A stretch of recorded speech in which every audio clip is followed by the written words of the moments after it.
Tu peux visiter un élevage intensif? Ok, c'est parti.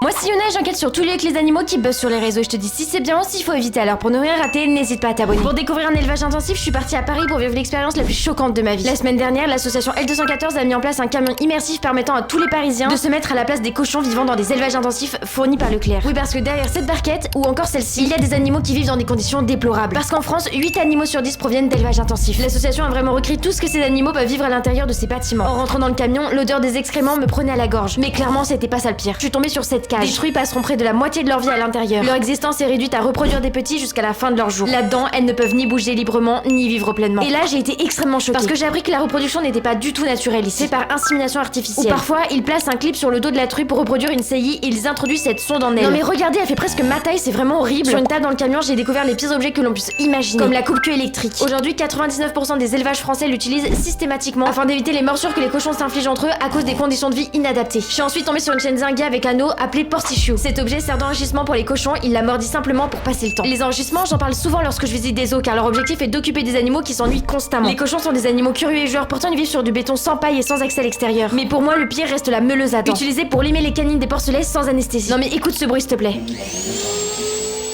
En sortant du camion, j'ai réalisé que Leclerc devait clairement agir. En tant que numéro 1 de la grande distribution française, l'enseigne devrait s'engager à respecter les critères du Pig Minimum Standard, dont vous trouverez en détail en commentaire. Vous pouvez identifier en commentaire Leclerc en leur demandant d'agir. En 2026, ils t'ont tourné le dos à l'élevage intensif. Il est temps de comprendre qu'au-delà d'un jambon ou d'une barquette de lardon, ce n'est pas qu'un produit mais un être vivant qui cherche simplement à rester en vie.